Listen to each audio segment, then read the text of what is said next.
what a time to be alive. Greetings. Welcome to the Steve Deace Show here live and on demand on Blaze TV, radio, and podcast. I am Steve Deace alongside Todders and Aaron McIntyre, and we are brought to you by our friends over at First Cup Coffee Company with a flavor for every freedom-loving American. You can't beat it. If you're a coffee drinker, I'm not, but Aaron is, and he swears by it. Several of you have sent notes to say you do too. They make a great coffee, and they share your values. So if you want to support a freedom-loving American, pro-America company that also makes, and most importantly, makes a great product, all right, go to firstcup.com. The roast date's right there on the bag. You'll see they ship it out to you within days of being roasted to make it as fresh as absolutely possible. Firstcup.com. Use the promo code DACE for 10% off.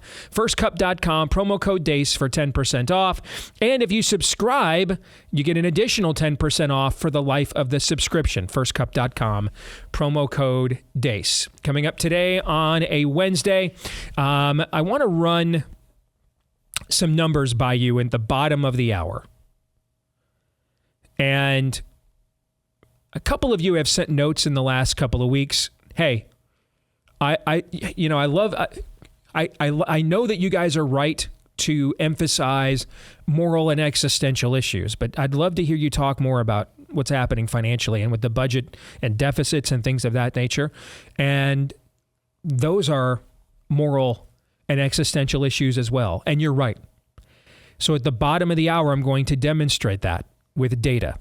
And we're going to do that coming up at the bottom of the hour. Next hour, we'll get into buy, sell, or hold. That's when you take over the program. The weekly prophet of woe and lamentation, Daniel Horowitz, will be here with us next hour as well. I want to quickly let you know, too, that we are beginning a new original here on The Blaze. I had a chance to watch this last night. It debuts tomorrow. It's the third installment of the Blaze original series, only available on BlazeTV Plus. It's called Texas versus the Feds.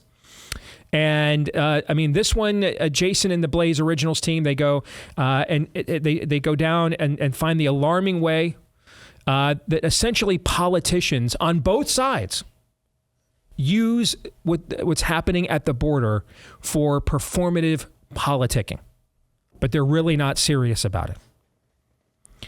And one of the points, I don't want to spoil it, but there's one of the points that is underscored in this episode. Demonstrates to you, go back to the argument, Todd, that you and our buddy Paul Alexander had last week. What further laws do we have? Okay. You're going to see a moment in this episode where Joe Biden acts.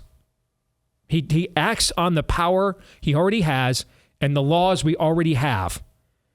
And it actually deters a large influx of migrants. You're going to see that in this episode, which proves that he can do what?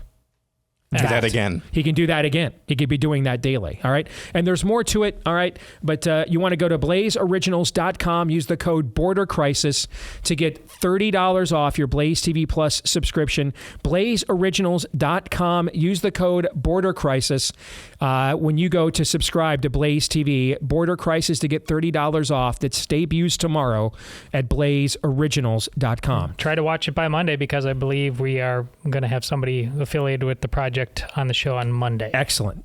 Yeah, you want to see this. You absolutely want to see this. And they get into the convoy, and if people like me who were like, don't go anywhere near that, it's a January 6th trap, if we were right to tell you that or not, they get into all that in this episode. You definitely want to see it.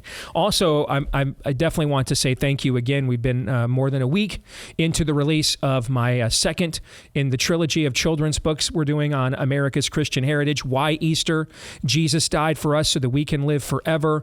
And I mean, you guys have just been incredibly generous. I continue to get notes and pictures. Even someone sent me a video of their kid reading through the book. I love that stuff. I mean, I think that's just it's humbling, and it's the best possible feedback because it's why we did this project, exactly for anecdotes and experiences like that. So if you want to get your copy, available today at Amazon.com. Why Easter, Jesus Died for Us so we can live forever. Goes through the full gospel story so children can understand it. and also helps them to understand how it inspired the country that they were fortunate enough to be born into. So we get into all that in the book. You can also get autographed and customized signed books if you want at signedwhyeaster.com. That's signedwhyeaster.com. And then finally, if you wouldn't mind, if you've gotten the book and enjoyed it, leaving us a review at Amazon, those help as well. Thank you to those of you that have done that for us. So why Easter? Jesus died for us so we can live forever. Thank you for getting us off to a great start. And let's get the show off to a great start with Aaron's rundown of what happened while we were away. What happened while we were... Or not. Maybe. What happened while we were away, brought to you by Give Me Your Tired, Your Poor, Your Cannibals. This is Barbecue, allegedly one of the leaders of the gangs currently overrunning Haiti. His particular gang, also allegedly, practices cannibalism on at least some of its victims. Keep that in mind when you hear this official from the Department of Defense tell the House Armed Forces Committee yesterday she thinks we could see a major wave of illegal immigration, maritime illegal immigration, from the Caribbean country. Congressman, we're doing a number of things to ensure that we're keeping track of the situation and we're prepared. At the moment, we have not yet seen large numbers, what we would characterize as a maritime mass migration.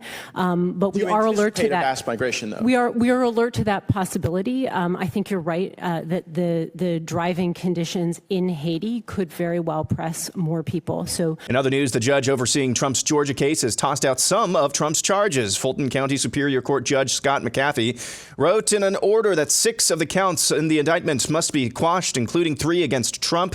The order leaves intact other charges, and the judge wrote that the prosecutors could seek a new indictment on the charges he dismissed. The dismissed charges have to do with Trump's alleged solicitation of elected officials to violate their oaths of office. The U.S. House has now officially passed a bill that would ban TikTok if it doesn't sell itself off first. Unknown what will happen to the bill in the Senate, but if it passes there, Joe Biden is expected to sign it into law. Independent presidential candidate Robert F. Kennedy Jr. has confirmed he has a short list of running mates, which includes New York Jets starting quarterback Aaron Rodgers and former Minnesota governor and professional wrestler Jesse Ventura. Retired college football coaching legend Nick Saban testified in front of a Senate gathering yesterday and said the current state of college football contributed to his decision to retire. Well, all the things that I believed in for all these years, 50 years of coaching, no longer exist in college athletics. So it's always was about developing players. It was always about helping people be more successful in life. My wife even said to me, we'd have all the recruits over on Sunday with their parents for breakfast, and she would always meet with the mothers and talk about how she was going to help and impact their sons and how they would be well taken care of. And she came to me, like right before I retired and said, why are we doing this? And I said, what do you mean? She said, all they care about is how much you're going to pay them. They don't care about how you're going to develop them, which is all what we've always done. So why are we doing this? So, to me, that was sort of a red alert that we really are creating a circumstance here that is not beneficial to the development of young people. Mainstream health and science reporter for outlets ranging from the New York Times to The Guardian, Benjamin Ryan, writes about this new study in the Journal of Urology, which studied the suicide attempt rate of men who consented to meatball surgery to create an orifice where their penis once was. The study was centered on nearly 900 men who had gotten the procedure in California between 2012 and 2018 and found that the suicide attempt rate in the interval after receiving a so-called vaginoplasty was over twice as high as the interval of time before that meatball surgery. That totally blows up the myth that if we don't chemically castrate or maim the gender confused, they're going to kill themselves. Meanwhile, in the UK... Let's just bring you a bit of breaking news which may be of interest to some of you. It's about puberty blockers. Now, these are drugs that are used to delay the changes of puberty in transgender youngsters. In terms of how they are prescribed by the NHS, there has been a lot of controversy over the last few years about this. At the moment, they are only prescribed to children attending gender identity services as part of clinical research, and they are not routinely offered to children at gender identity clinics, but they are still offered. Well, the government, NHS England, has just confirmed that children will no longer be prescribed puberty blockers at gender identity clinics. This is coming from NHS England. It just broke in the last few moments. And finally, political discourse in the year 2024. Here's this from montage maker extraordinaire Maze Moore on X. How that could possibly happen, how anyone could be that irresponsible. And I thought, what data was in there that may compromise sources and methods? By that, I mean names of people who helped, or et cetera. And it's just totally irresponsible. I think it's disgraceful. I mean, honest to God, that's all I think. What kind of ice cream? What flavor ice cream do you have? You think I would tell you if I knew exactly what it would be? Of course I'm not going to tell you. You just come in here with that negative attitude. And it's much too early to make that kind of decision. And that's what happened while we were away. Nice. Aaron's montage. Enjoy those moments. I don't know how many of those we are going to have between now and November the 5th. Okay. Just moments of levity when everybody can just giggle and laugh at politicians, regardless of which side you're on. I don't know how many of those we're going to have. So take advantage of them when you do. And you do right there. Aaron's montage brought to you by our friends over at Birch Gold. Financial experts thought we were in the clear. They were anticipating about 6 rate cuts by the Fed this year. Well, we're heading into mid-March. They better get going. And then the inflation data came out higher than expected. Yesterday, they used a new term, hotter than expected. I wonder if they're focus grouping that term. Maybe that doesn't sound as ominous as higher than expected. Guys, Dollar General is closing 1,000 stores across the country. Okay, Dollar Tree. Dollar Tree. I'm sorry. Yeah, they just closed in my hometown as well. When folks don't have enough money to shop at the dollar stores, you would think those are the places in this economy that would be booming, right? So, again, this is why you want to get a hold of our friends over at Birch Gold. We have a country $34 trillion in debt. We're going to talk more about that at the bottom of the hour. So you can either bury your head in the sand or do something about it. Diversify a portion of your savings into gold with the Birch Gold Group. Use it as your hedge against inflation. And people have been using gold for this for centuries, for just moments just like this. Text Steve to 989-898. Get your free info kit on gold and how to convert an existing IRA or 401k into a tax-sheltered IRA in gold without a penny coming out of your pocket. Text Steve to 989-898 right now. Text Steve to 989-898 for the free info kit on that right now. All right, to Aaron's montage we go. Let's see, what time is it? Yeah, it's too late. Aaron, if I ask Todd about Nick Saban's comments, I don't think we'll hit the break. Will we? Man, I wanted 18 minutes. I don't think that's enough time, probably. Oh my goodness, that it's right on the edge. It's right on the edge. That argument that you guys got into yesterday during the break, man, I wanted to publish that so bad. My favorite part is how. You know, let's let it go. Todd, your thoughts. Do you want me to just shut off Steve's microphone? No, Saban started out, preaching from Todd's hymnal. And then when he went to what his solution needs to be, the excommunications need to begin until morale improves. That's right. 5 minutes. I won't counter anything. The floor is yours. I yield to my friend and colleague, the senator from Carlisle, Iowa. The floor is yours. 5 minutes to respond to Nick Saban. Go ahead. Anything you want to say? Well, he's obviously right. Why does anybody think that college football, at its best, is supposed to be a get-rich-quick scheme for 18-year-olds, and that's a good thing, which is what it's become. He's absolutely right, and now he's just, flailing around for answers and how to fix something that got out of control so fast. But the only right answer is to go back. College kids don't deserve to play college football. All the things they're asking for. This is supposed to be about a broader education, and God knows we're failing those kids on those issues in the classroom as well. Right. Undeniably so. But just have the courage. Pull this completely out of college and go do a semi-pro league. But none of them had the courage because we gotta support the team. There's a lot of grown-ups who are the equivalent of drug addicts on this. This is what they do. This is what they love, and it's just sad that people just cannot put it down. As bad as things got so very quickly, and right out of the gate, if you'll recall, any chance I had, I told you, this is going to get dumb, and it's going to get dumb very fast.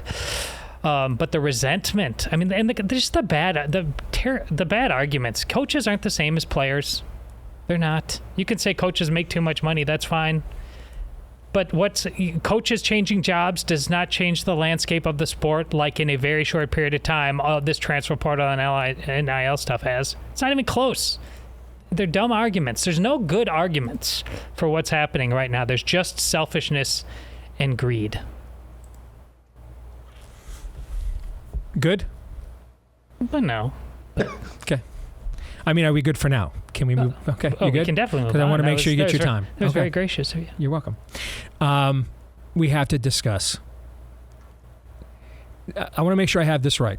Is it RFK himself or his campaign? His campaign. Okay, because remember we went through this on the life issue with him last year. Do you remember this? Yeah.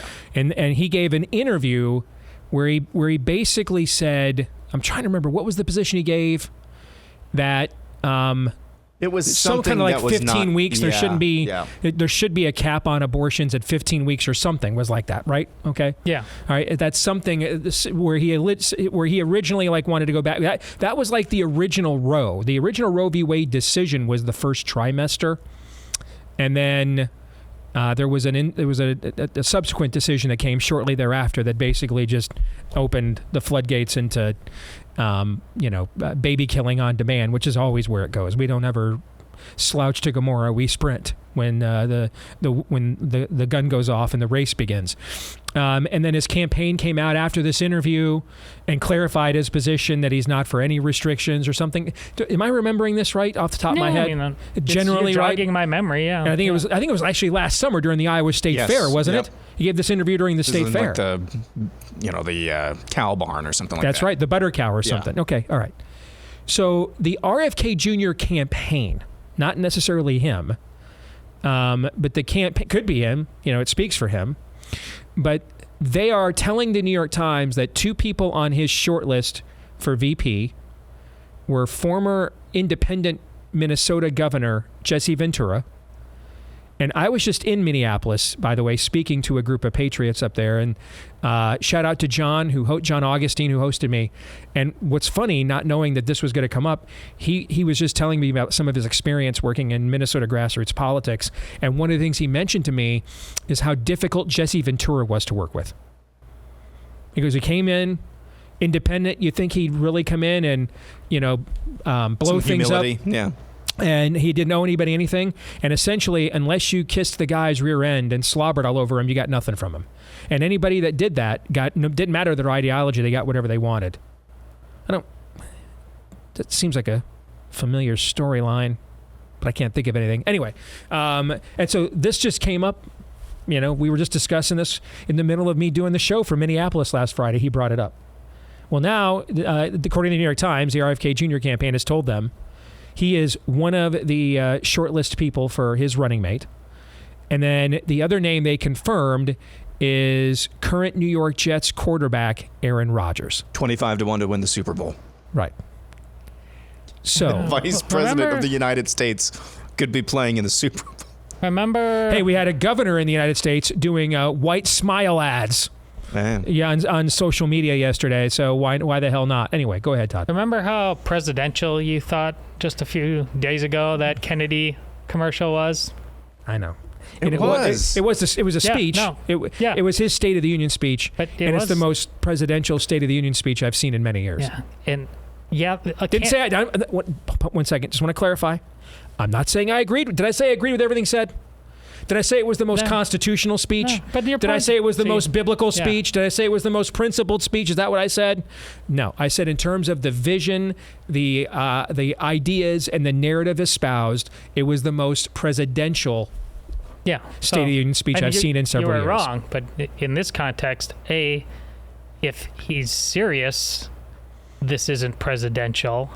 If this is just the campaign riffing. I mean, campaigns have to go off the cuff and talk about things in spur of the moment all the time. Not about who the vice president is going to be. So if he has to come out and say, somebody went rogue, kind of went, well, that's not good because that's not presidential if they're going off the rails like this. This is nonsense. You can't You have no.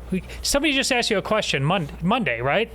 What's his path to victory? And you said there isn't one, except not through the conventional. Yeah, you'd have to force it into the House. Force it into the House. So you can't make mistakes. You can't be doing this. Aaron, when you heard this story, what did you think, and what do you think now? I don't care. Jesse Ventura, sure. I love it. I'd be down with an Aaron Rodgers. I've been watching old WrestleMania clips on YouTube with him and Gorilla Monsoon. I might be more in favor than I was 24 hours ago. I'm fine with this. I'm totally good with this. I'm totally down with this. Can you imagine the weekly press conference for the New York Jets?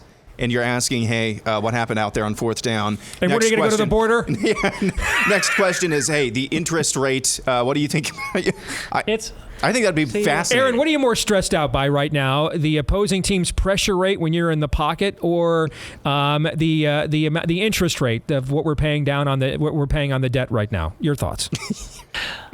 Listen, Aaron Rodgers has been courageous. Sure he has. And he's got a level of FU that RFK does as well. Issue, and he has that. It's all this thing. And God knows our bench for our development program for our politicians absolutely sucks. I get it, but this just rings up. I just saw yesterday, I like a serious Golden State Warriors, Steph Curry. Somebody asked him, like, do you think you might run for president? And he actually is like, well, I'm keeping my options open. Like, come on. What are we doing? I don't know. What are we doing? I mean, we have members of Congress getting to third base while vaping, and their kids are getting charged with felonies. Okay. We're selling white smile ads. I mean, what are we doing? I don't know. I mean, why this is this a clear step down from the level of presidential he displayed in his State of the Union? Yes. Oh, from him, yes. Yeah, but is it a step? Is it really that much of a step down from the era in which we currently live? No. Okay. What in the world has Vivek Ramaswamy ever done politically for anybody ever? Other than run for president, where he essentially abandoned every position he had at some point in time during the campaign. He advanced issue. He expanded nothing. He expanded the Overton window only in as much as, how can we be as caustic and basically Beavis and Butthead as possible. I mean, why is this any different? There's a feeble-minded. We are trotting out every day in front of the world a dementia patient. Now, here's where this hurts RFK Jr., in my view. There's two things in politics you can't ever do and be successful. You can't abandon your base unless they're morally wrong. That blows up on you every single time. You can't do it. Okay? Number two, you can't violate your own brand. Meaning, once you've established a brand, and they often go together. I think of the most famous example of both of these things is George H.W. Bush. Read my lips, no new taxes. Right? He rode that almost all the way. He rode that and some other things all the way to the White House. There are only two things about the George Herbert Walker Bush presidency anybody remembers. What are they? The first Iraq War, and he violated that pledge. Mm-hmm. And that's why he's the only president in American history to be victorious in a foreign war and then lose his re-election campaign. Never happened to anybody else. Because he violated his brand. And in the process, because most of the time when you violate your brand, you betray your base. Not always, but most of the time you kill yourself you kill yourself once with two stones. Okay? RFK Jr.'s brand is that he's better than this. That we can be better than this. That we can rise above this. That was the entire message of that speech. That's the entire message of his State of the Union campaign. And then you reply back with, the State Farm pitchman is going to be my running mate. And if it's not him, it's Jesse Ventura, who's 3 roach clips over the line, and no one had a clue was even still alive. Okay? And that you just can't do that.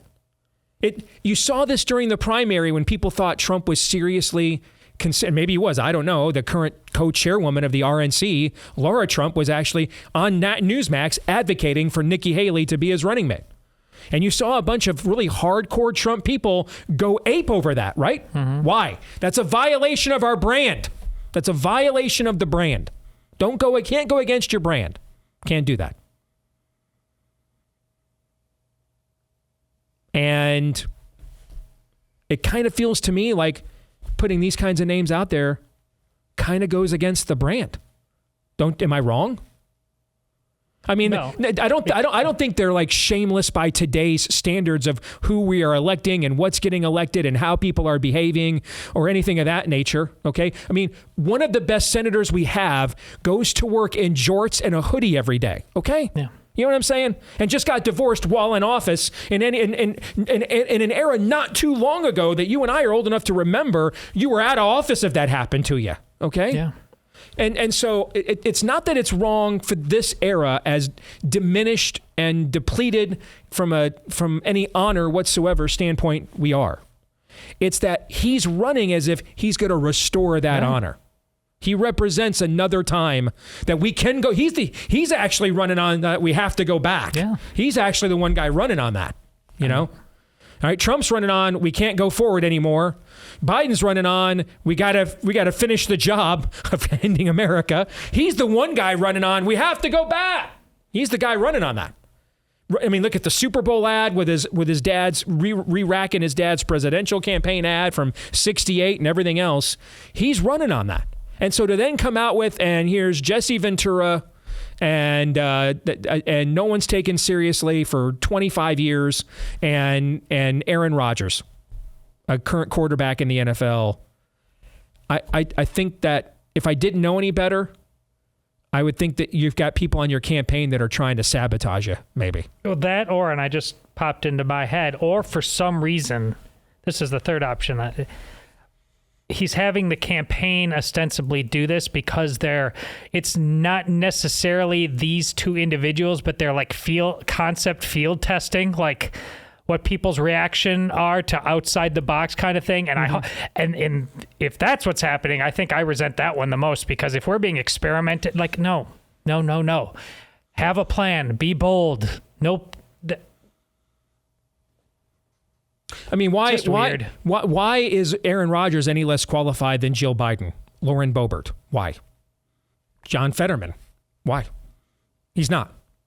If anything, he's actually been more communicative and lucid on some of these issues, as you pointed out, in the last few years. Okay? But again, you're the guy running on, I'm going to return us to a time when this clown show isn't where we lived. We're also not talking about a 2-year seat in Congress. We're talking about that's another point. The vice presidency. And you need, I don't care how smart you are or what other industry, and you need to have some level of, we can argue about what they are, but bona fides, but this is not, you don't have time to come in there and everybody will learn on the job to some extent, but we can't have like elementary school a kid who's prepared for that ratcheting himself up to do AP calculus. We got too much stuff to do. It's just, this is silly and stupid. And now, our current, I say that, and then I think about every other damn politician we have right now who fails us on every level and seems to enjoy it. So what am I even, there's no standard. What about Jimmy Barbecue in Haiti? Would he be a good running mate? I was just going to say, as I looked at your rundown, the first issue on your montage is whether to import cannibals from Haiti. Maybe we're not better than that. But that's the thing. The allure of his candidacy is the idea that we once were and maybe we can be again. And this is him kind of saying, nah, not really. No, we really can't. If this was a trial balloon, it's one of the worst I've ever seen. It is absolutely one of the worst trial balloons I've ever seen. I love how hard you've tried. We got to consider RFK. We got to give this guy a shot, and rightly so. And then no matter what. Still one of the most impressive figures I've met the last few years, one-on-one, the day I spent with him last year. But this is a swing and a miss. More in a moment.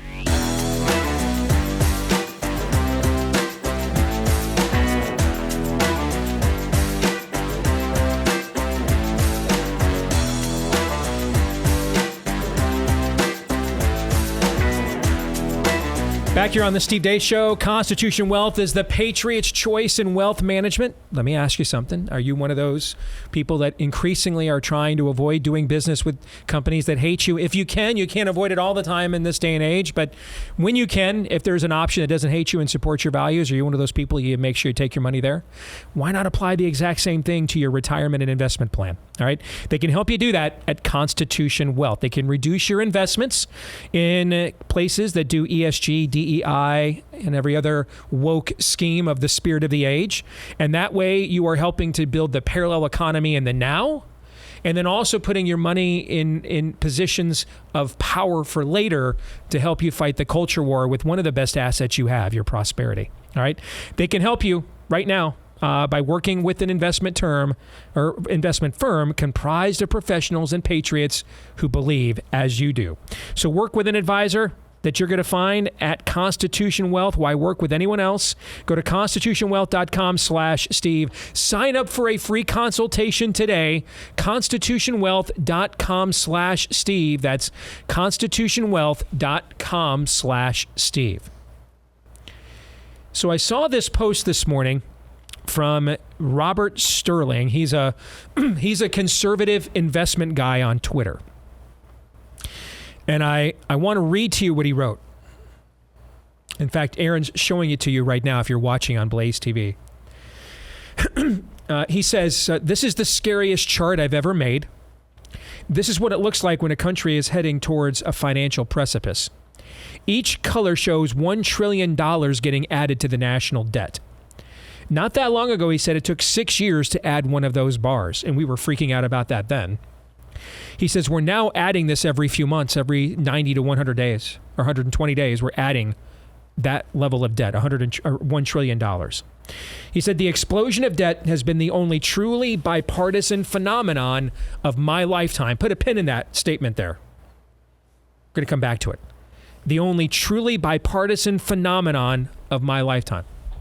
For us conservatives, we can't just blame it all on Biden and Obama. For you Democrats, you can't just put this on Trump. It's both parties, all presidents, every Congress. The acceleration started with George W. Bush in 2002 and the war on terror. Military spending, those tax cuts at the same time. $6 trillion in debt grew to $7 trillion in 23 months. $8 trillion in another 21 months. $9 trillion in another 23 months. And then the Great Recession hit. We added that next trillion in just 13 months, crossing the $10 trillion in debt for the first time in American history, and we haven't looked back. During the second Obama term, with spending reined in by the Tea Party movement, annual deficits reduced to less than $1 trillion and growth in the debt slowed down. At the end of Obama's tenure, it took nearly 20 months to go from $19 trillion to $20 trillion, and that would be the last time it took a full year to add $1 trillion to the debt. Total Republican control in 2017. A real estate developer got inaugurated as president. If there's one thing we all know and love about real estate investors, they understand the value of leverage. Under Trump, even as the economy surged, deficits grew. And national debt once again spiraled. We ended 2019, so pre-COVID, with a little over $24 trillion in debt. That's $1 trillion a year. And then COVID hit. Along with the stimuluses, the PPP loans, massive government spending, and reduced tax receipts. Over just 2 months in 2020, April and May, we added $2 trillion to the national debt. Ever since, we've been adding $1 trillion every 160 days or so. With Biden in the White House and a narrowly divided Congress, we're now adding $1 trillion to the debt every 3 to 4 months. It took just 91 days to go from 32 to 33 trillion in debt, 104 days to go to 34 trillion, and it's not slowing down. Biden has another 300 plus days in office at least.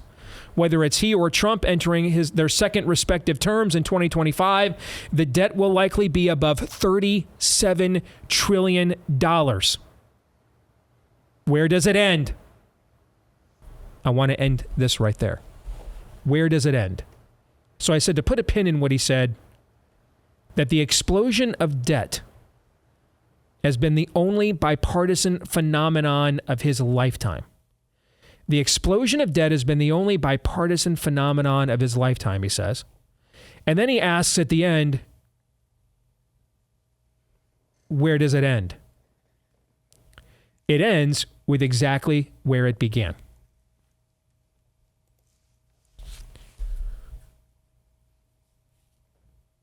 Here's the latest budget numbers through 2022.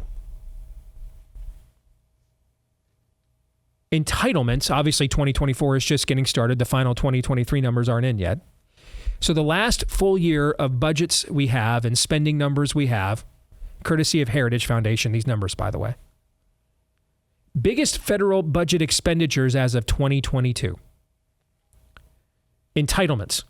That's Medicare, Medicaid, Obamacare's in there now. And of course, Social Security. They represent 46% of the federal government's expenditures, nearly half. The next biggest expenditure, what's called income security or the welfare state. This would be food stamps, welfare, etc. That's 18%. National defense is just 12%. Just 12%. But it's the third largest expenditure. Fourth, discretionary spending. That's where you'd find things like Ukraine, for example. And then fifth, interest on the debt, 8%, which we have to pay to avoid defaulting. Those five items, just those five, in the monstrosity that is the federal budget, those five things account for 94% of every dollar the federal government spent in 2022.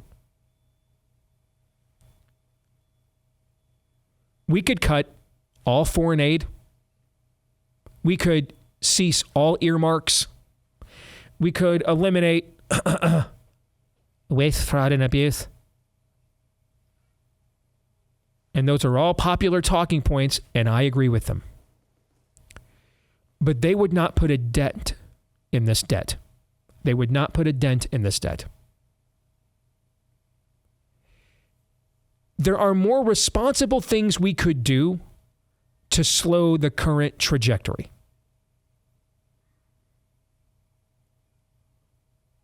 And that's honestly, in this election cycle, one of the biggest things you're voting for. Can we get back to just adding $1 trillion a year instead of every 90 days? But that wouldn't fundamentally change what the problem is here. Do you know why Robert Sterling says this is the only truly fundamentally bipartisan thing he has seen in his lifetime? Because it is the only truly fundamentally bipartisan thing he's seen in his lifetime. And why is this? Because it's who we are. There are core constituencies on both sides that want this. And constituencies aren't elites. They're not special interests. Those things are terrible influences, of course. But they're us. We want these things. Now, some of us want different things. Some core constituencies want different things than the other core constituencies do. But that's the trade-off. Treason never prospers. What's the reason? Because whenever treason prospers, none will dare call it treason. If I permit your suckling spot on the teat, then you'll permit mine, and there's no one to condemn us. We're co-conspirators. The budget is a reflection of us, just like the people we elect are a reflection of us. Now, if you're watching a channel like The Blaze, and especially if you're paying extra out of pocket to do so, if you are in an audience like this, you're going to get a lot of what I just said. And you're going to nod in affirmation and approval. But understand, we're a minority within a minority.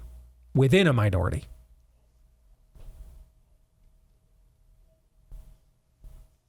There has not been in many years, and on the horizon, I don't see that changing, a successful national campaign mounted on debt relief. Too many people's hands are in the cookie jar now. Who's the guy that came up with the idea of the stages of democracy where you could eventually vote yourself other people's money? We're well past that stage. So we can get into Laffer curves, and those things are important, and economic theories, and debate Austrian economics and Keynesian economics and supply side economics, and we can all grab our Milton Friedman quotes, and I love Milton Friedman too. Read a lot of that stuff when I was growing up. It's part of the Reagan era kid. But ultimately, out of the heart, the mouth speaks. And where we store our treasure is a reflection of what's in our heart. This isn't happening to us because people don't want this, but because people do. In every state in the union, government is the biggest industry in that state. Because the number one expenditure of every state government is education. A largely government regulated monopoly. The second largest, the two largest industries in America are energy and education. Perhaps the two most regulated industries in America. The number 3 industry, healthcare, is coming up down the closing stretch here. So we're not going to waste, fraud, and abuse our way out of this. We're not going to stop sending money to Ukraine. I've been sitting here pounding the table against what's going on, or our involvement in Ukraine from the day that war launched. Have I not? Right.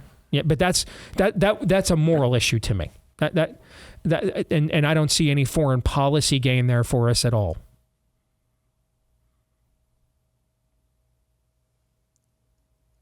You have Mitch McConnell out there saying this morning, the world is at war in Ukraine. Maybe you are. I'm not. Aren't you at war? I'm not. But I guess in the end, I'm not of this world. So you guys are welcome to have a world war over Ukraine if you want, but you won't. Nobody with my DNA will be participating in that. Thank you. But we could get rid of all that tomorrow. We could stop issuing every check of foreign aid tomorrow. It wouldn't put a dent in this. We're the problem. And without revival, where people decide that I'd rather have control over my own life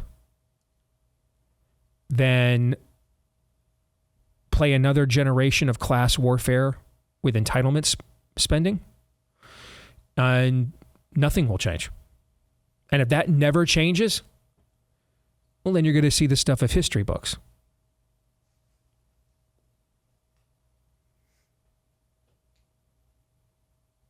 But we're not victims.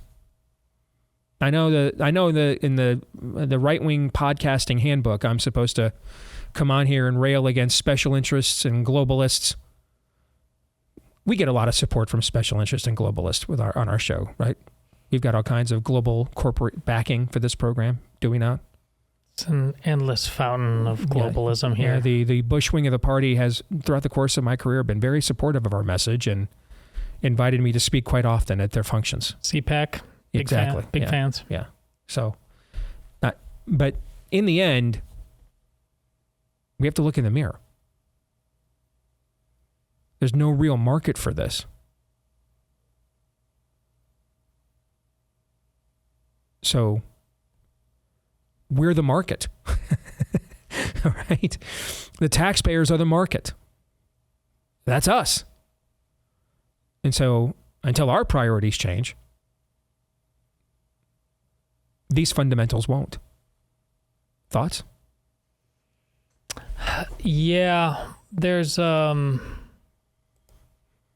you talk about what swims downstream from what, politics, culture, etc., I think there's some of that here. I mean, what you are calling outside of revival, but we're talking classically, austerity measures, and everybody needs, to grab an oar and be part of that. But what motivates them in the rest of the culture where that's something that is put into practice and worked? What other part of our lives are we austere about?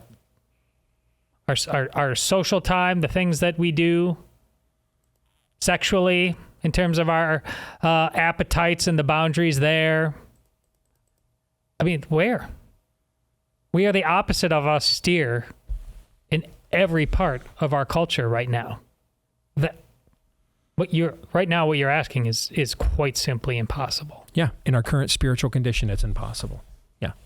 You've answered the question that I asked yesterday, both on and off the air. Like, if you had the Wonder Woman lasso of truth and you put it around somebody like a Joni Ernst or a John Cornyn or a John Thune or a Chuck Schumer, or pick any swampy D.C. politician, and you ask them, what do you think is going to happen if you keep adding to the national debt, $1 trillion to the national debt? I'll get reelected every 100 days. If you ask them what it's a non sequitur. They don't even think about that because we don't demand that they think about that. Politicians are not aberrations. They're reflections. Always. Always. For better or worse. It can be better. But most often these days, it's worse. I don't know what's going to happen, but I do know that this is not sustainable. As Rob said our colleague at Blaze Media said on the Overtime yesterday, the good news here in all this is that we all will become trillionaires.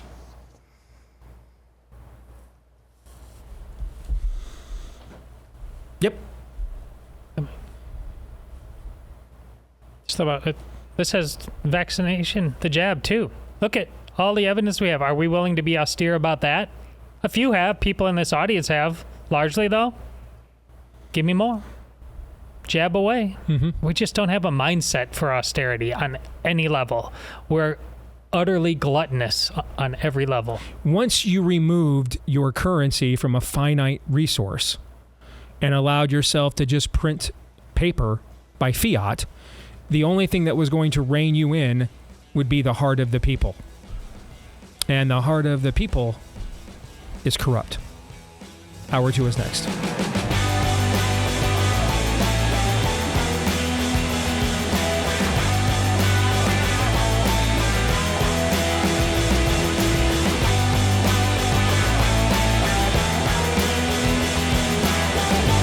Back here with Hour 2 here on Blaze TV radio and podcast alongside Aaron McIntyre, Todd Erzin. I am Steve Deace. Thank you for tuning in.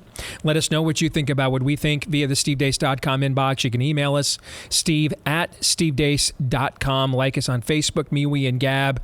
Follow me at Steve Deace Show on Twitter, Getter, Instagram, and TikTok. And you can also, if you wouldn't mind, and you listen to the podcast, leave us a 5-star review. Those are helpful. Thank you to all of you who have, but only if we've earned it. Only if we've earned it.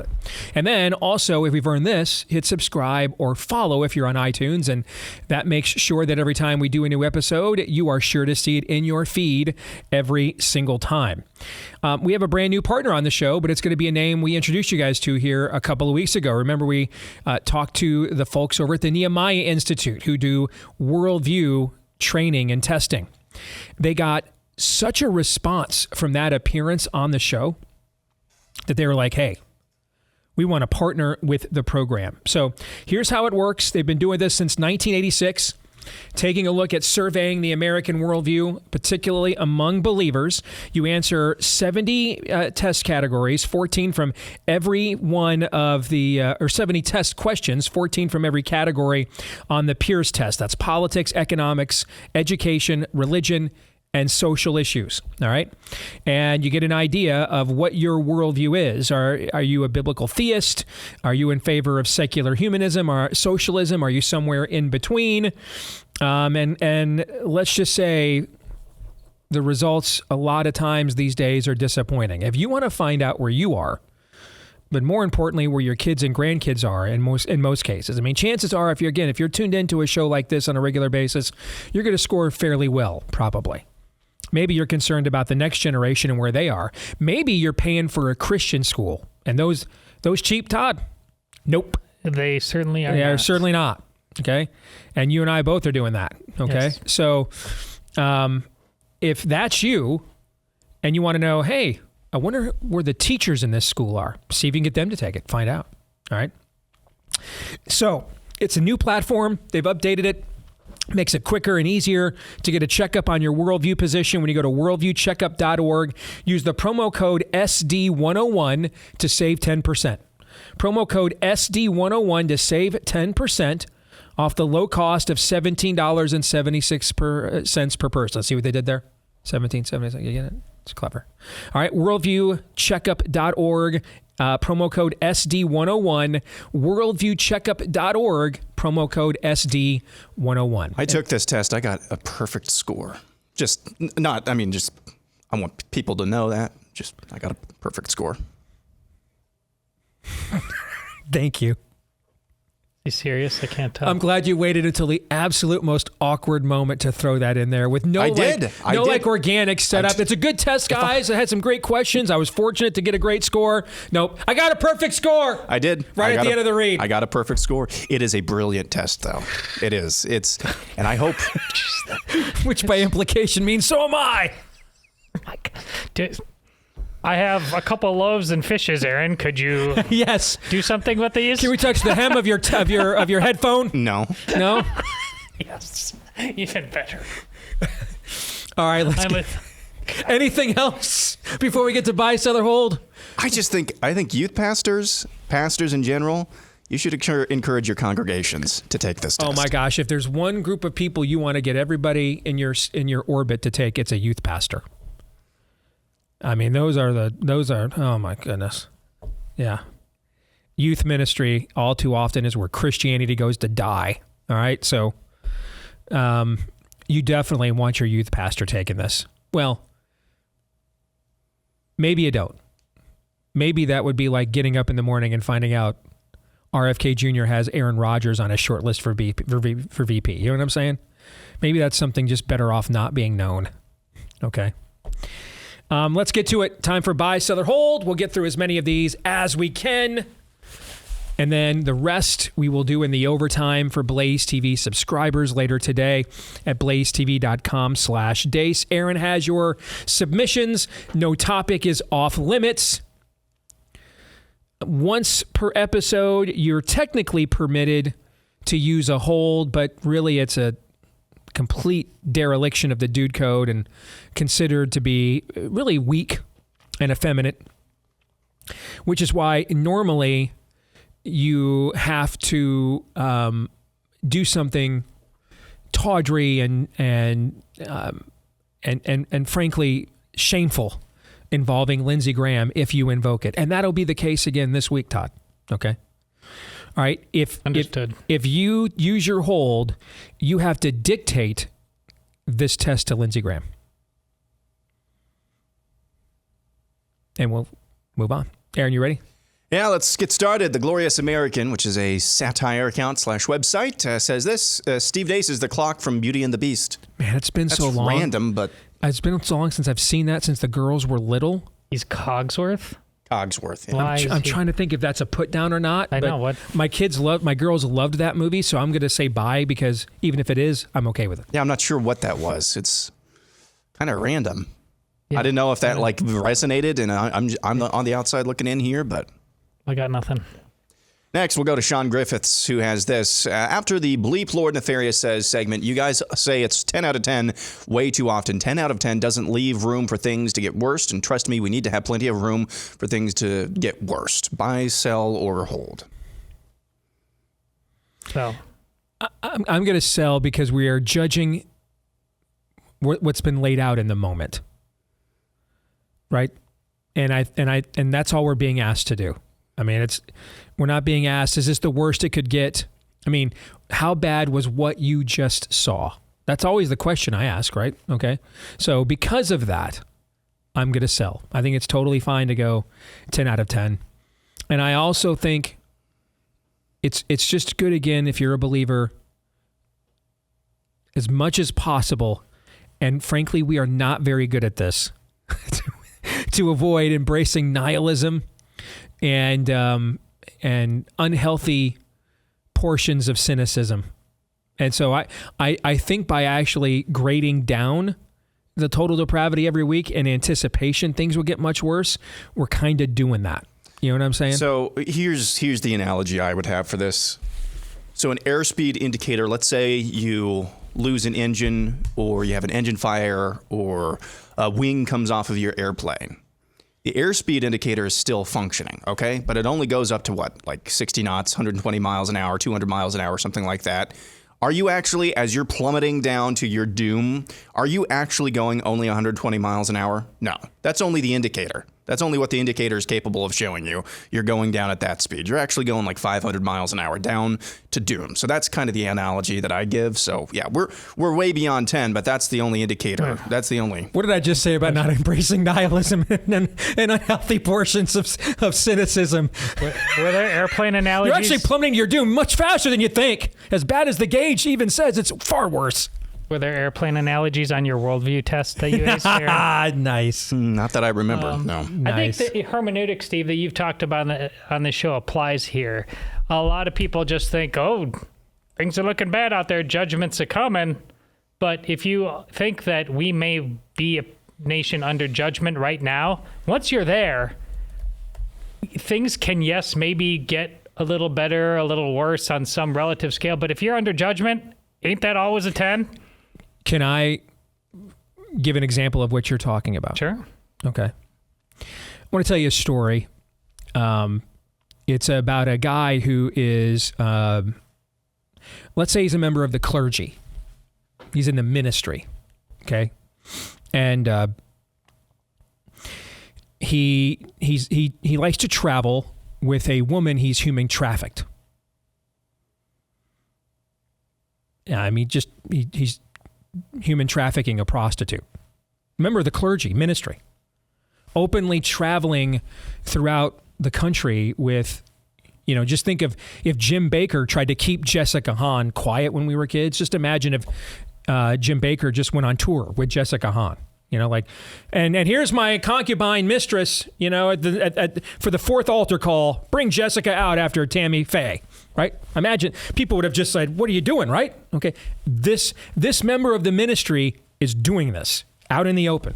He's traveling with a mistress, concubine, prostitute that he's human trafficked, whatever you want to call her.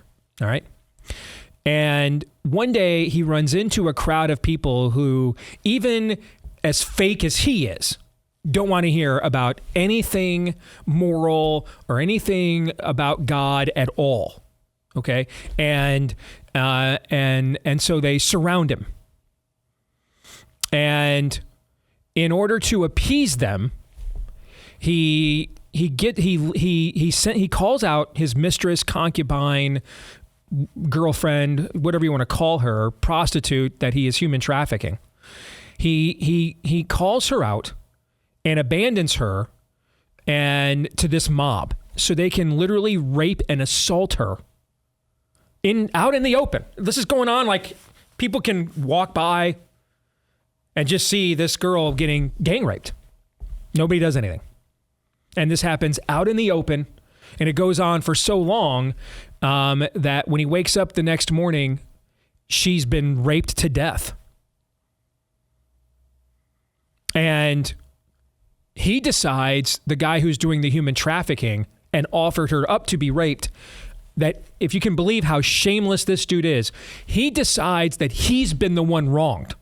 He's had a piece of property, something of value to him has been unfairly taken. So he wants to send a message about this injustice that he perceives that he was engaged in, that he enabled, that he believes he's now the victim of. So what he does is he takes her down into his basement. Her dead, raped to death, assaulted to death body. Who knows human fluids? Who knows what condition that corpse is in? And he takes her down into his basement and cuts her up into 12 pieces so that he can send a piece of her remains to every state of his country, so that everyone would know this great offense that's allegedly happened to him when he is an absolutely terrible person who probably should have been stoned to death or hung after a fair trial, of course, long before this moment. And he's a member of the ministry. That's an awful, terrible story, isn't it? Gruesome. It's also all true. It's in the Bible. It's in the book of Judges. When was the last time you had that scripture reading for your sermon today, anywhere in America? Does that answer your question about what can happen when a culture is under that kind of judgment? And then some. And then some. I digress. Next. We will switch gears. Book of Judges always spices things up. Indeed. It does. Yes. Indeed. Matthias Nielsen has the top 10 sports movies of all time. Number 10, A League of Their Own. 9, Moneyball. 8, We Are Marshall. 7, Rudy. 6, Field of Dreams. 5, The Natural. 4, Major League. 3, Miracle. 2, Rocky. And number 1, Remember the Titans. It's not a terrible list, I'm sure. Hoosiers isn't on there, so Hoosiers has to be on there. That's a great point. Are you even a Christian if you don't have Facing the Giants? I'm sorry, no. That's not a top 10 movie.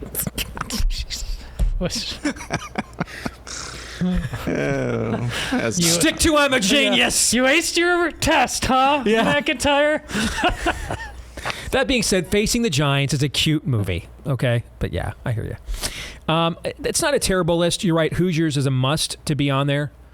I'd probably replace Moneyball with Hoosiers if it was me. But the rest of those, I think Rocky 3 is my favorite. But I mean, Rocky got nominated for Best Picture. So in The Natural is my all-time favorite sports film. It's not a bad list. I'll buy it. It's pretty good. Maybe not the order I would do. And you're right, Hoosiers has to be there. But the other ones, I'm okay with it as a whole. Yeah. But Hoosiers has to be there, so I'll buy. Yeah. Next, we have another top 10 list. This is from Fedigator, top 10 historical docudrama series. 10, Under the Banner of Heaven. 9, Pacific. 8, Vikings. 7, American Crime Story, The People vs. O.J. 6, Grant. 5, The Crown. 4, Narcos.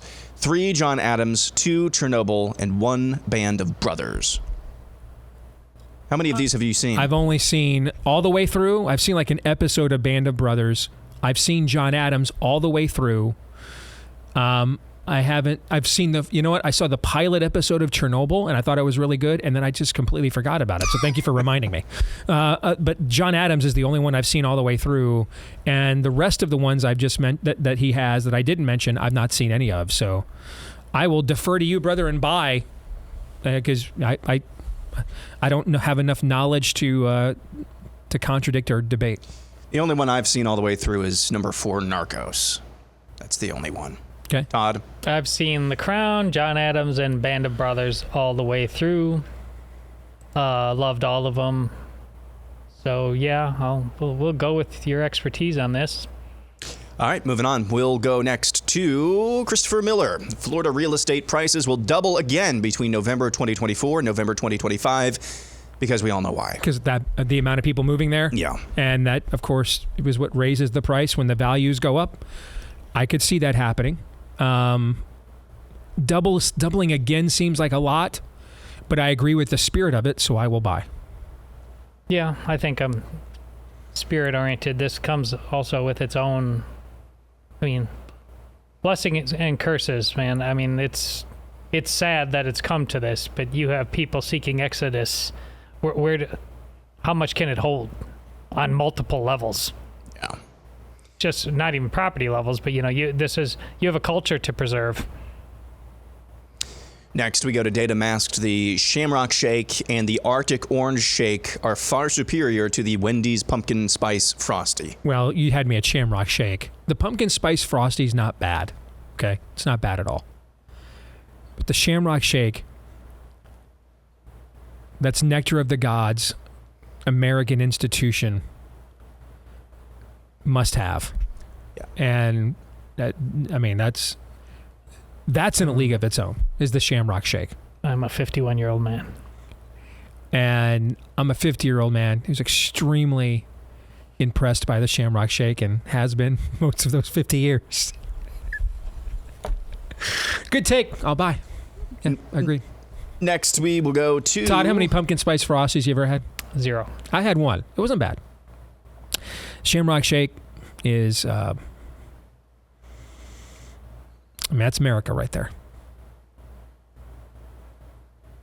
Okay, next. Awkward Okay, silence. yes. I appreciate the moment of silence, though. I like that. The veneration, I liked it. Okay. I wasn't sure if you're, I was going to continuing go on. Yeah. Let's honor this hallowed ground. Remove your feet Sit. instead of your sandals. Remove your Just take Crocs. your No. feet off. Remove your Crocs in Steve's Yes, case. I am wearing Crocs right now, actually. Yeah. Yeah, on brand. Adam says he's got this top 10 best male characters in a sitcom or comedy from the 90s. Number 10, Beavis. 9, Joey Tribbiani. 8, Hayden Fox. Pause. That's a great poll. The anniversary of the debut of Coach was just a couple weeks ago. Absolutely one of the most underrated shows of my lifetime. Loved that show. No one ever talks about it. Lasted on TV for like almost 10 years. Great poll with Hayden Fox. I like it. Go ahead. Number 7, Fraser Crane. Number 6, Al Bundy. 5, Tim Taylor. 4, Martin Payne. 3, Red Foreman. 2, Homer Simpson. And 1, Cosmo Kramer. I think Martin Payne is way too high. But the rest of that list... Is Martin Payne Martin? Yeah. Like Martin? Yeah, I think it's from that was Martin Lawrence's character on Martin. Yeah. Like, I don't even know if he belongs on the list. But, well, we're doing the 90s. Well, Cheers would still be on there. And so, shouldn't Sam be on there somewhere? How long was it? Cheers went on until 93, I want to say. I was in college. So you would have had, 90, 91, 92, basically 3 or 4 full seasons in the 90s. So Sam's got to be on there, right? Yeah. Or Norm has to be. Sam, Norm, or Cliff, one of them has to be on that list, okay? Yeah. So throw Martin Payne out, and Sam, Norm, or Cliff has to be on that list. Fair? Yeah. Okay?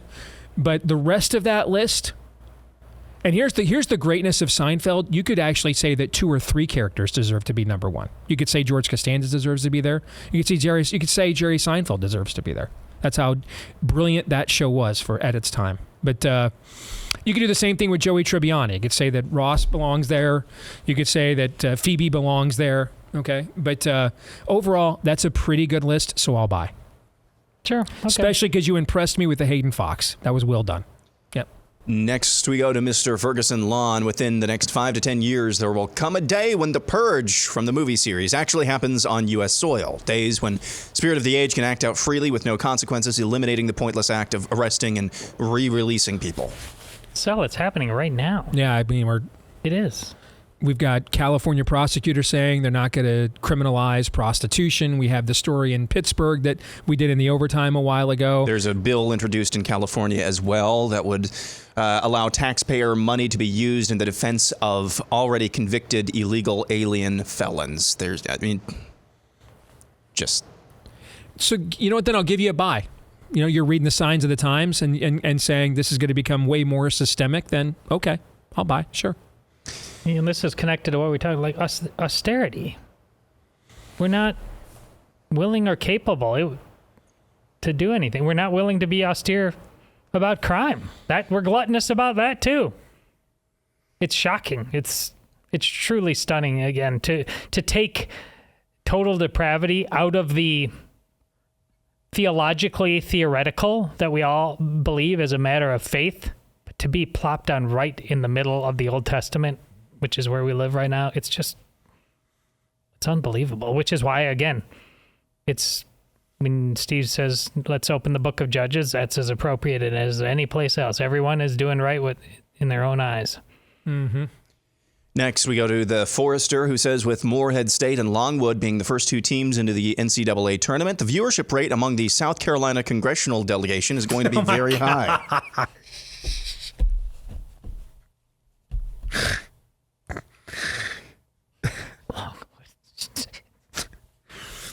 Look what I have wrought.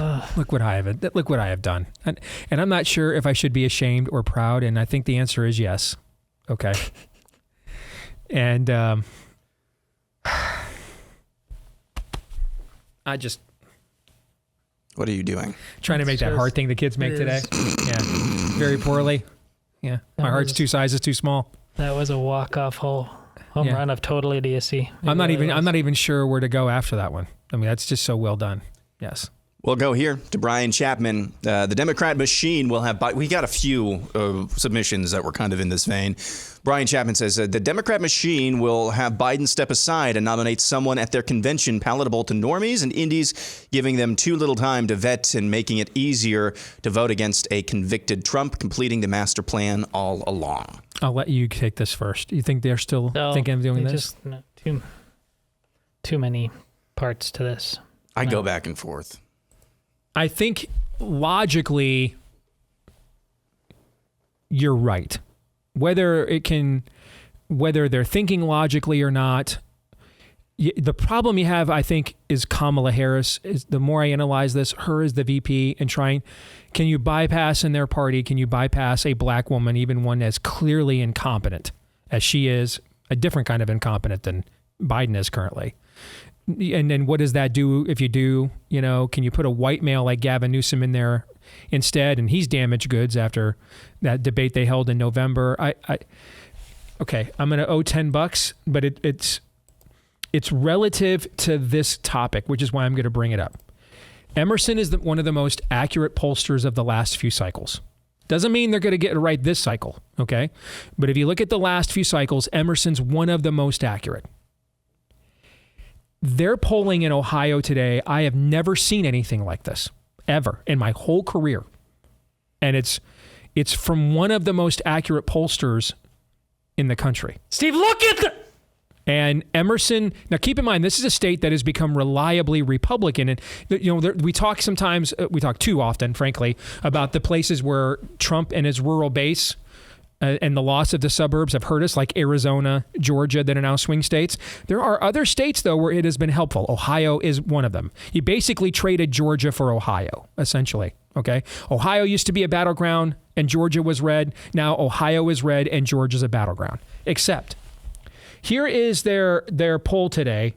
Emerson's polling of Sherrod Brown versus every potential Republican challenger straight up in the U.S. Senate race there, all right?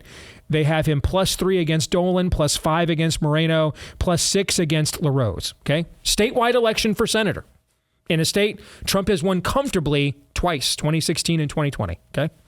Presidential race with leans, they have Trump over Biden +10 in Ohio. I've never seen something like that. I've never seen that level of demarcation. And ever. Sherrod Brown is not like some milquetoast, middle of the road Democrat or some. Not that many of those exist anymore, but he's definitely not one of them. I have never seen anything like that. Is it possible that Trump is that it could be that much more popular in Ohio than Republicans as a whole? Maybe in Ohio, because he is responsible for making the state redder than it has been in our lifetime. But here's the thing. I've seen a similar trend line from Emerson all over the country, where Biden is polling lower than the Democratic Party, and Trump is polling with Biden with a -30 approval and Trump with a -29. Trump's polling way ahead of where Republicans are in a lot of these races. And either we're going to see, I've never seen a sitting president poll this much lower than his party. I mean, there are plenty of polls out today that have Trump beating Biden, but the Democrats ahead in the generic House ballot. I've never seen that. Biden is a sitting president. You see what I'm trying to say? Mm-hmm. The idea that a sitting president would uniquely be punished while the rest of his party would not has just never happened. It's never, ever, ever happened, ever. Doesn't mean it won't happen here. Am I saying it won't happen here? We live in interesting times. Yes. Okay? I'm just saying it's never happened before. Now, could it be because we've never had a dementia patient president before? That could be an outlier that produces an outlier, right? Sure. But to me, it seems like a lot of this is going to come down to, when we get to October, these Democrats that Emerson is saying right now are not going to support Biden because they think he's too old to be president. Do they come home in October to quote unquote save democracy again, or do they hold firm to this? And I don't know. I'm not a Democrat. Don't know how they think. I don't know. But until Emerson gives me a reason otherwise, I'm going to trust them. They may suck this cycle, and we won't trust them anymore. But the last few cycles, they have been solid as a rock. And what they are showing is a level of demarcation of a sitting president with the rest of his party I have just never seen anything like it. But we've also never seen anything like what Biden's cognitive score is. We've never seen anything like that either. So that could be part of it, if not all of it. We'll find out. About 230 some odd days. All right. And I owe $10. Yeah. Next up, we go to Lady Katie, who says Ken Buck resigned because the FBI has compromising information on him. I'm going to buy because I think, even if it's not true here, one of my best little birdies told me just earlier this year, he's in D.C. most of the time, he's like, at this point, it's just a honeypot trap everywhere you go. Everywhere you go, they're throwing men and women at you everywhere you go for blackmail material. So I think even if it's not true here, I think this is true maybe more often than we want to admit. So I'll buy. Bye. For the spirit of it. Next, we go to Dr. Boomer Soccer. Hold on, because Ken Buck did make has made, in just like the last year or so, a very strange 180 on things. You know what I'm saying? You know what I mean? From signature Freedom Caucus guy to Liz Cheney in a year and then quit Congress. That's an odd transformation, right? Yeah. Yeah. So you got to wonder what's going on there. Yeah. Dr. Boomer Suck says Republican congressmen are leaving early because they know there's going to be a blue wave in November, and by leaving versus getting beat, they can weasel back in the future if they sense tides turning. I mean, that could be part of it. Sure. But, that could be part of it. I don't, It's a gutless, shameless answer, so bye. Yeah. On brand. One more. We go to Bama Conservative. The current Catholic Church is closer to excommunicating Todd for his opinions than Biden for his. And quote tweets Todd's reaction during the State of the Union, saying Biden should be excommunicated as a Catholic for that speech alone. That is a great proposition to end on. I'll allow it. Yeah, that's a buy. And it's probably true. I'll allow it. Yeah. What was it yesterday that they said in the deposition? And in 250 pages, Biden took the Lord's name in vain over 100 times. Well, that was one of the things that he was saying, but yeah. Yeah. Over 100 times in 200 and some odd pages. Classy. Indeed. Vice President Aaron Rodgers it is.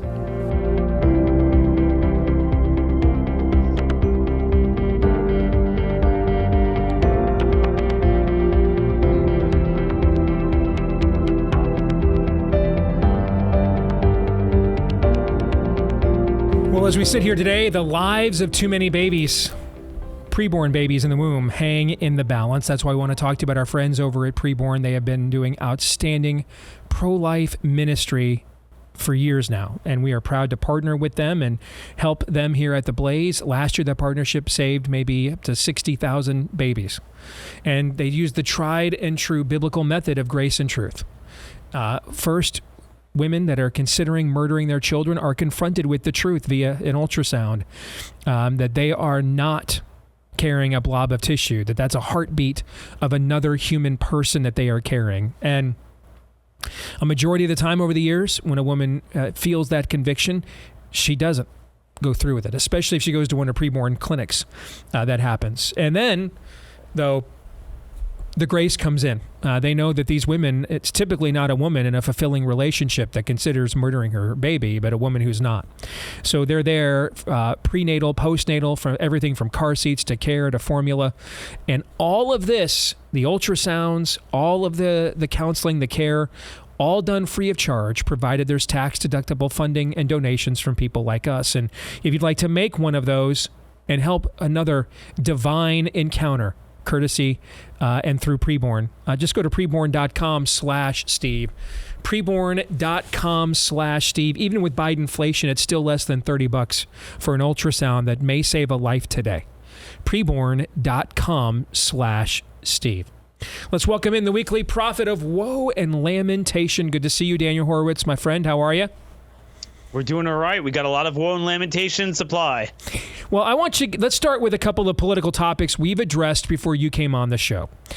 Let's start with the report yesterday from the New York Times, quoting not Robert F. Kennedy Jr., but his campaign, that two names on his shortlist for running mate were Jesse Ventura, the former independent governor of Minnesota, that I think a lot of people didn't even know was still alive, and then New York Jets quarterback Aaron Rodgers, who, rankled a lot of the right people with his willingness to challenge COVID orthodoxy, as, next to Pat Mahomes, maybe the most famous player, or most, known face in the National Football League, our most popular sport. And, I think when you're running on, I'm the guy that can return America to where it used to be, that wasn't a clown show, that was respected, feared, that was that inspired both the world and its own citizens to do and to be better. I think that these are names that hurt you. These aren't names any different than a lot of the other clowns that are getting elected nowadays, but that's not his branding in this race. His branding in this race is, I'm the guy that can take us back to when we were a better people. And then you come out with, a guy who was governor 30 years ago, and before that, a pro wrestler and a current quarterback. I don't know. What do you think? So, we've had a lot of naughty discussions the last 24 hours on, what do you do when you come decades into a uniparty, when you're culturally under fire, demographically under fire, your economy is in the toilet, and the standard of living is going to hell, and the debt crisis is beyond belief, and everyone's dependent, and, it's creating inflation, but what are we going to do? No one wants to cut anything. This is just a smattering of the issues we have to deal with.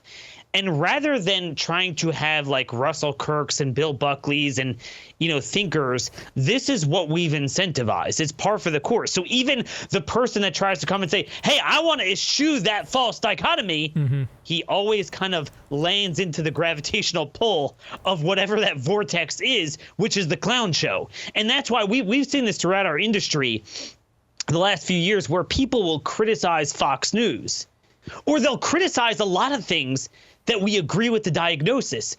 And then because we don't affirmatively believe, understand a crisis of intellect, a crisis of values, a crisis of focus, ADHD, I don't know what it is. We don't know what it is we want. So we only know how to be reactionary. So then when it comes time to step up to the plate, it's kind of like we put on the same, spit the tobacco on the ground and same mannerisms as everything you complained about, and you land in the same place. I mean, there's a reason why we are where we are. It's the same reason we're going to continue to be where we are unless we get a critical mass movement to point out a due north of what is it we want to accomplish at a given moment with a sphere of power, whether it's federal, a state, a county, or something. Next, we were just discussing during Buy, Sell, or Hold, based on a submission we received, something you and I were just discussing on DM an hour ago. I have never seen a sitting president have a polling line of demarcation this far below his own party, like what we are seeing with Joe Biden. I've never seen anything like that. The idea, and I there's very few pollsters nowadays I trust. Emerson has been maybe the most accurate mainstream pollster in the last few election cycles aggregate. So they're about the only ones whose polling I'm taking seriously right now until proven otherwise. And I mean, they've got polling in Ohio right now that has Sherrod Brown beating every Republican again in head to head. And yet Trump is winning the state by 10 points. Now, it's a state that Trump, as I mentioned a few minutes ago, there are suburban states like Georgia and Arizona where the Trump effect has hurt us. But then there are states like Ohio. Basically, Georgia is now what Ohio used to be. They basically traded places, okay? So it might be possible that Trump is just that uniquely popular in Ohio. That's popular. That's possible. Except you and I have been discussing this same dynamic privately for 2 weeks. This has been going on all over the country where Joe Biden Montana. Everywhere. Similar thing. Yeah. Where Joe Biden is polling well below his own party as a sitting president, okay? Like, people are setting him aside. Now, there's two possibilities here. One, it's a unique circumstance because we've never had a dementia patient president before. Okay. And that level of outlier can create an outlier event. Okay. That's one possibility. Another possibility is there's a bunch of people right now expressing that are Democrats or Democrat-leaning voters expressing their disdain for the fact that dementia president is a patient is the head of their party. But come October, it'll be time to save democracy again. And, we'll get exactly. But it's got to be one of those two, right? And whichever one it is probably tells us who wins on November the 5th, right? No, exactly. And Steve, our point is, I think this is why it's stupid that the strategy from now until November should not be, working on a ground game, working on getting Trump on message, working on a vision that attracts suburban voters. But instead, the polls are self-executing. It's going to get it done for us like it did the last few cycles. And the bros be flipping will offset, the suburban loss. Because even if you look carefully at the polls, I think what they're saying is that clearly it's not a Dukakis-Bush environment. It's not a 1984, 1988. You're seeing that even in the polls down ballot, and you're seeing it in every actual race since 2022. And by the way, we saw that in 2022, same polls, which is why you thought it would be, like 56 Republican seats, and RCP had 240 or something House seats and all this stuff, because this time of year, but even later into the cycle, Gretchen Whitmer was leading Tudor Dixon in the Real Clear Politics polling average by 1.5 points. She won by 10 on election day. Yeah. And the polls seem to all indicate that they're winning back the suburbs, that the blacks and Hispanics are really, really moving over across the board. There was plenty of polling data showing that, by the way. And then it didn't materialize. So at some point, we got to learn the lesson in totality, what's going on. Now, another ingredient here that's important is, unlike in the primary, where especially in the closing months, it was unanimous. Every single poll had Trump pretty much doing what he ultimately did. Here, it is a mixed bag. I mean, there were 4 polls last week that came out that showed Biden ahead nationally. Or you have, for example, in Pennsylvania. So again, similar to Ohio, a bunch of these polls that have Casey, the Democrat, up on McCormick, the Republican, for Senate, 8-10 points, and then Trump downright winning and winning big. But then you did have Susquehanna about 6 weeks ago that had Trump down almost 8, and then McCormick, the Republican, down maybe only about 3.5. And you would have to believe that after 2022, what do we see in 2022? We saw that Trump ran behind the Republican Party. Republicans had a pretty decent year. Now, that's why a lot of us believe that, it was stolen, but that is the result. That is what happened. That is a fact, that ultimately Trump underperformed the Republicans pretty much that year. So we're to believe that suddenly there's a torrent of suburban voters coming back, or other voters that are like, the GOP sucks, man. But man, I mean, Trump is much more popular. And I think what this all shows is, no, it's a reflection, a mirror image of Biden's approval rating as it stands. So Biden's approval rating is in the 30s. So the ballot question is essentially, depending on the way you ask it, and I think that might be the differential in some of these different polls, is going to reflect that 8 months out. But remember, in the New York special election, I believe Survey USA and a couple of them had Biden at 32% approval. Mm-hmm. And the Democrat crushed it there. Mm-hmm. Okay? So let's just be very clear here that we definitely do have to allow for the fact that there is at least a possibility that we can't just rely, this won't happen, that come election day, both in terms of the oscillation emotionally of these voters back to their aversion to Trump, but also their vaunted ground game that we so far have failed to match. They run a 30-day ground game. We run a one-day ground game, that we're going to get the same results. Let's be smart about this. I predicted on the show here about a week and a half ago that Tulsi Gabbard will be Trump's running mate, and they'll make that selection sometime earlier than normal. The conventions are back to the early summer dates they were when we were little kids, not kind of like, Labor Day and all the stuff they've tried to stretch it to in recent cycles. I predicted that this would happen sometime right around or even before Memorial Day. Your thoughts on that prediction? Oh, man, Steve, you put me on the spot there. I mean, I think if they're going to go with the tunnel vision of the bros be flippin', that you're not going to pursue suburban voters and you're going to pursue minority voters, which appears to be their, in my view, wrong-headed assessment, I think that it would actually be part of their calculus, because I don't think her brand and messaging would be so attractive to suburban voters, honestly. I actually do think it would be more an attempt to chase the non-white vote, although I don't think it will be successful. I do question a little bit her personality. I think might be a little bit too strong for Trump, if you know what I mean. Which is why hot women are allowed to have strong personalities. None of the men are. The women have to be hot, and the men have to be betas. That's Trump's hiring pattern. Not if they're a running mate. Not if they're, because you're on the stage together. That's a different dynamic. That's not a cabinet pick or something like that, or an endorsed, Senate candidate like a Carrie Lake or something.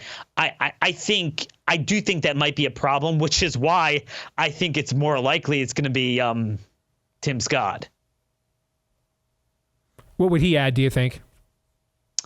Because you have to understand the conventional wisdom of the GOP is black face means get that black vote, right? So the Trump revolution, which rebelled against that mindset, kind of, landed in the same place. So that's the way they think now. And it's become an obsession in their circles.